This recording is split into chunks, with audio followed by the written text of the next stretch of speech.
అరుణోదయ స్తుతి కార్యక్రమంలో అనుదినము మాతో కలిసి దేవుని స్తుతిస్తున్న ప్రియ సహోదరి సహోదరులందరికీ మన రక్షకుడు ప్రభువైన యేసుక్రీస్తు నామములో మా హృదయపూర్వక వందనాలు తెలియజేస్తూ ఉన్నాం. నేటి ఉదయకాలం మందు మన స్తుతి అంశం క్షమించుడి. లూకాసు వార్త 6వ అధ్యాయం 38వ వచనాన్ని చదువుకుందాం. క్షమించుడి, అప్పుడు మీరు క్షమించబడుదురు. ప్రియ సహోదరి సహోదరులారా, దేవుడు మనకిచ్చిన ఒక గొప్ప ఆజ్ఞ క్షమించమని దేవుడు కోరుకుంటూ ఉన్నాడు. మనం కూడా క్షమించే వారిగా ఉండాలి. దేవునిలో ఉన్న అనేక గుణ లక్షణాల్లో, అనేక శ్రేష్టమైన లక్షణాల్లో ఒక లక్షణం ఆయన క్షమించేవాడు. అసలు ఆయన క్షమించకపోతే మనం ఎక్కడుండేవారు? కానీ మనం క్షమించటానికి మాత్రం అనేక సార్లు ఆలోచిస్తూ ఉంటాం. మనందరము జన్మతః పాపములోనే పుట్టిన వారమని బైబిల్ గ్రంథం సెలవిస్తుంది. పాపములోనే జీవిస్తున్నామని బైబిల్ గ్రంథం సెలవిస్తుంది. అలాంటి పాపములో ఉన్న మనల్ని రక్షించటానికి ఆయన ఈ లోకానికి వచ్చి మనకు రావలసిన ఆ శిక్షను ఆయన మీద వేసుకొని కలువరి శిలువలో చనిపోయి తిరిగి లేచారు. అప్పుడు వరకు ఆయన్ని హింసించిన వారిని కూడా ఆయన ఏం చెప్పారు? తండ్రి, వీరేమి చేయుచున్నారో వీరు ఎరుగురు గనక వీరిని క్షమించమన్నారు. యేసు ప్రభు ఎవరిని క్షమించారు?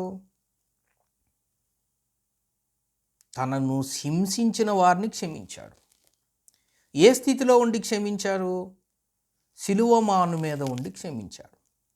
సిలువమాను మీద ఏ పరిస్థితిలో ఉన్నారు? ఆకాశానికి భూమికి మధ్యలో వేలాడుతూ, ఎండలో మలమల మాడుతూ, దేహమంతా నలిగిపోయి ఉండి, కొరడాలతో కొట్టబడి, చర్మము చీల్చబడి, రక్తము కార్చబడి, దాహము కొని, చివరి రక్తము నీరు కూడా కారిపోయి, శరీరమంతా కుషించిపోయి, తల మీద మొండ్ల కిరీటం పెట్టించుకొని, అది ఒత్తినప్పుడు ఆ గాయము నుంచి బాధపడి, చంప వెంట్రుకలు పీకినప్పుడు ఆ బాధలో అనుభవించి, ఇవన్నీ చేస్తే ఆయన నోటి నుంచి వచ్చిన ఒక మాట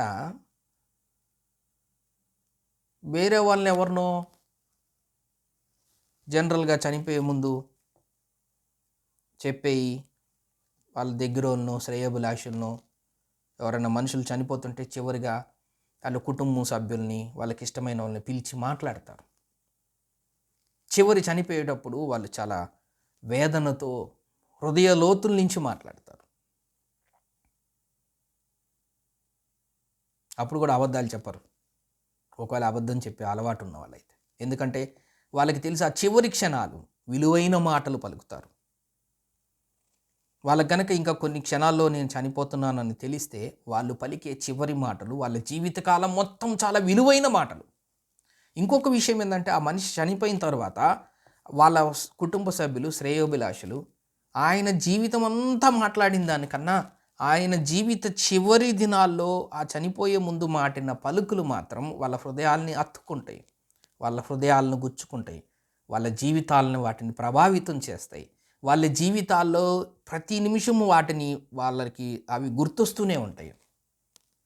అవి వాళ్ళ జీవితాలలో పెనుమార్పులు సృష్టిస్తూ ఉంటాయి. ఒకవేళ నేను ఈ పని చెయ్యండి అని ఒకవేళ ఆయన చనిపోతూ చెబితే వాటి కోసమే ప్రయాసపడుతూ ఉంటారు. అంటే మన అంశము, ఒక మనిషి జీవిత కాలంలో చివరి దినాల్లో చనిపోయే ముందు పలికిన ఆ మాటలు అనేక మంది ఆ కుటుంబ సభ్యులు, శ్రేయోభిలాషల్ని ఎంతో ప్రభావితం చేస్తాయి, ఎంతో గుర్తుపెట్టుకుంటాయి. మరి యేసు ప్రభు వారి కూడా చివరి దినములో సిలువ మీద ఇప్పుడు వరకు మనం జ్ఞాపకం చేసుకున్న ఆ స్థితిలో ఆయన పలికిన మాట ఏంటంటే, తండ్రి, వీరేమి చేయుచున్నారో వీరు ఎరుగురు కనుక వీరిని క్షమించు.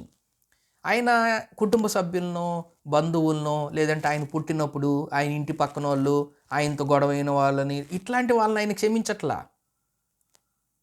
ఆయన 33.5 సంవత్సరాల జీవిత కాలంలో ఎంతోమందిని ఆయన కలిసి ఉంటారు, లేదంటే ఆయన్ని కలిసి ఉంటారు, ఆయన అంతమందిని కలిసి ఉంటారు. ఆ దృష్టాంతాలను గుర్తు చేసుకొని ఆయన వాళ్ళని క్షమించి వీళ్ళని క్షమించి అంటల్లా. ఆయన క్షమిస్తుంది ఆయన్ని హింసించిన వారిని. అందుకే దేవుడు స్పష్టంగా చెప్తున్నారు, మనం చదువుకున్న మాటలో, మీరు క్షమించండి, నేనే క్షమించగలేంది. ఇంకొక విషయం, ఆయన క్షమించింది ఆయన హింసించిన వారిని మాత్రమే కాదు, కానీ ఈ ఉదయకాలం ముందు దేవుని వాక్యం వింటున్న నిన్ను నన్ను కూడా ఆయన క్షమించాడు. ఆయన క్షమించటానికి అర్హుడు. క్షమించే పాపములు తుడిచివేయడానికి ఆయన అర్హుడు.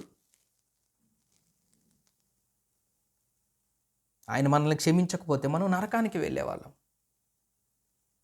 అగ్నిగుండంలో పాలయ్యేవాళ్ళం. ఆయన మన పాపములు ఒప్పుకొనుట ద్వారా ఆయన మనల్ని క్షమించాడు. మరి మనం కూడా క్షమించాలి కదా. కొరింథీయులకు రాసిన 2వ పత్రిక 2వ అధ్యాయం 10వ వచనంలో, మీరు దేని గూర్చైనను ఎవరిని క్షమించుచున్నారో నేనును వానిని క్షమించుచున్నాను. మీరు ఏ విషయంలో ఎదుటి వాళ్ళని క్షమిస్తున్నారో అదే విషయంలో నేను మిమ్మల్ని క్షమిస్తున్నాను. దేవుడు ఎంత స్పష్టంగా మనకు తెలియచేస్తున్నాడు. మనం ఎదుటి వాళ్ళని క్షమించకపోతే దేవుడు మనల్ని క్షమించడు. పాపముల విషయంలో ఆయన క్షమిస్తాడు, కానీ ఆ తర్వాత విషయాల గురించి కూడా ఆయన చాలా స్పష్టంగా చెప్తూ ఉన్నారు. మీరు దేనిని గూర్చి ఎవరిని క్షమిస్తున్నారో నేను దాని గురించి క్షమిస్తూ ఉన్నాను.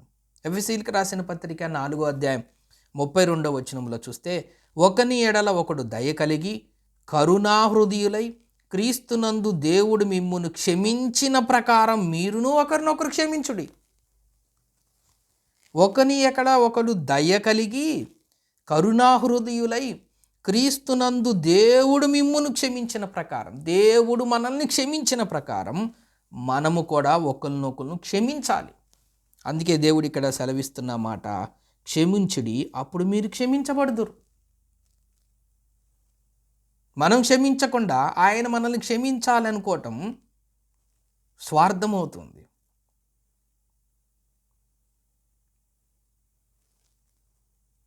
కాబట్టి దేవుడిచ్చిన మనకు ఆజ్ఞ, ఆయన క్షమించమని కోరుకుంటూ ఉన్నాడు. లూకా సువార్త 7వ అధ్యాయం 49వ వచనాన్ని మనం చదువుకుంటే, అప్పుడు ఆయనతో కూడా భోజన పంక్తిని కూర్చుండని వారు పాపములు క్షమించుచున్న ఇతడెవడని తమలో తాము అనుకొనిరి.